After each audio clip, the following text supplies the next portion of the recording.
Mindfulness, ou atenção plena. Com certeza essa palavra já apareceu por aí, né? Ela está em todo lugar. Mas sabe, para além de ser só um modismo, o que a ciência de verdade tem a dizer sobre isso? É isso que a gente vai descobrir hoje. Como essa prática pode, literalmente, transformar o nosso cérebro e o nosso bem-estar. Sabe aquela sensação de estar vivendo no piloto automático?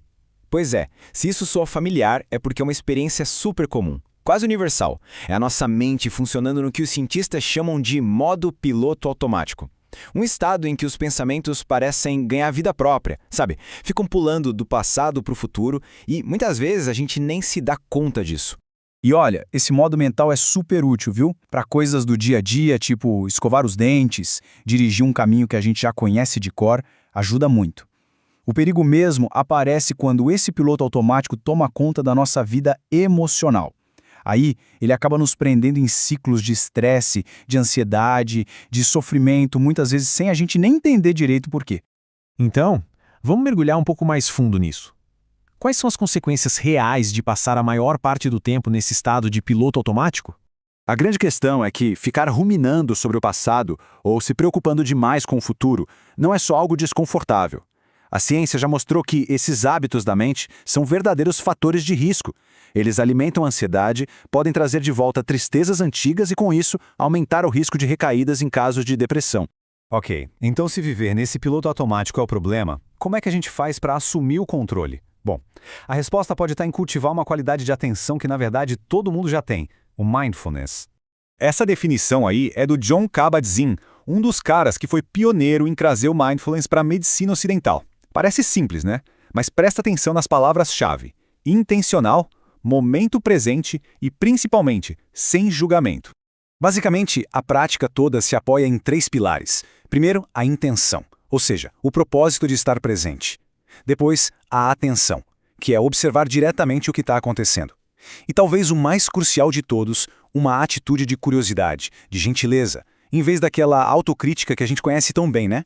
E é aqui que o jogo vira.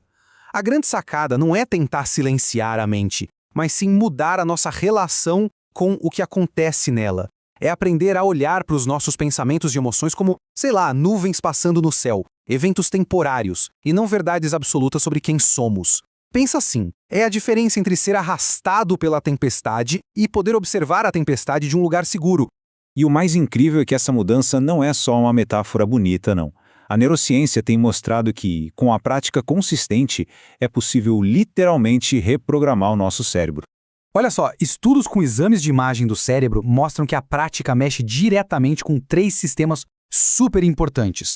O sistema que controla nosso foco, o que regula nossas emoções e aquele que nos dá a consciência de nós mesmos.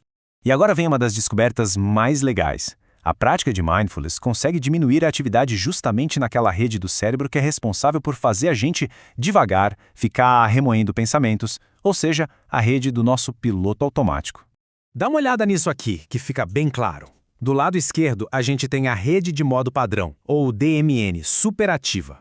Esse é o cérebro no modo piloto automático. Já com a prática, como a gente vê do lado direito, a atividade nessa rede cai. Isso permite que o foco vá para a experiência do agora, em vez de ficar preso dentro da própria cabeça. Mas calma, não é só sobre desligar algumas áreas, não. Pense no cérebro como um músculo. A prática de mindfulness funciona como um treino mesmo, que com o tempo vai fortalecendo as regiões do cérebro que são essenciais para o nosso bem-estar. As pesquisas mostram um aumento real na densidade do cérebro em áreas que são chave para isso. O hipocampo, por exemplo, que ajuda a gente a regular as emoções, fica mais forte. O córtex cingulado anterior, que é tipo nosso centro de controle da atenção, se desenvolve. E a ínsula, que nos conecta com as sensações do corpo, fica mais ativa. É uma mudança física mesmo. Beleza? O cérebro muda, a gente entendeu. Mas e daí? O que isso significa na prática? Como é que essa reprogramação toda se transforma em bem-estar no nosso dia a dia? Olha, esse número aqui é realmente impressionante. Uma revisão gigante de vários estudos mostrou que a terapia cognitiva baseada em mindfulness consegue reduzir o risco de uma recaída depressiva em 43%. Para a gente ter uma ideia do que isso significa, é um resultado comparável ao efeito dos medicamentos antidepressivos usados para manutenção do tratamento. Mas como é que isso funciona, afinal? O segredo está numa coisa que os psicólogos chamam de descentração cognitiva. É basicamente a habilidade de perceber que um pensamento é só um pensamento. É conseguir entender que ter o pensamento de que sou um fracasso é completamente diferente de ser um fracasso. Essa pequena distância que a gente cria, nossa, ela muda tudo. A teoria é fascinante, né? Mas como é que a gente coloca isso em prática? Vamos ver agora algumas técnicas bem simples para começar. Essa aqui é uma ferramenta muito boa, o protocolo RAIN. É uma sigla fácil de lembrar para ajudar a gente a lidar com emoções difíceis. Em vez de só reagir no automático, o RAIN oferece um passo a passo para a gente responder com mais consciência e cuidado. E para quem já está pensando, mas eu não tenho tempo para isso, tem a pausa de 3 minutos. É tipo uma micromeditação que dá para fazer em qualquer lugar, sério. No escritório, dentro do carro, na fila do mercado. É uma forma super rápida de quebrar o ciclo do piloto automático e trazer um pingo de clareza para o dia. Agora, para aprofundar ainda mais essa prática, tem um outro conceito que anda junto com o mindfulness e é fundamental, a autocompaixão. E aqui é super importante não confundir autocompaixão com autoestima. Autoestima, muitas vezes, depende do que a gente conquista, de se comparar com os outros, por isso ela sobe e desce e é frágil. Já a autocompaixão, não. Ela não depende de nada disso. É uma fonte de apoio que vem de dentro e está sempre ali, disponível, principalmente naqueles momentos em que a gente mais erra. A autocompaixão é formada por 3 ingredientes básicos. O primeiro é a autogentileza, que é basicamente se tratar da mesma forma que a gente trataria um bom amigo. O segundo é a humanidade comum, que é lembrar que todo mundo erra, todo mundo sofre, isso faz parte de ser humano, não é um problema só nosso. E o terceiro, olha ele aí de novo, o mindfulness, que é a capacidade de reconhecer a dor sem ser totalmente engolido por ela. E, para fechar, fica aqui uma reflexão. E se o objetivo final não for travar uma guerra para silenciar propriamente, mas simplesmente mudar a relação que se tem com ela?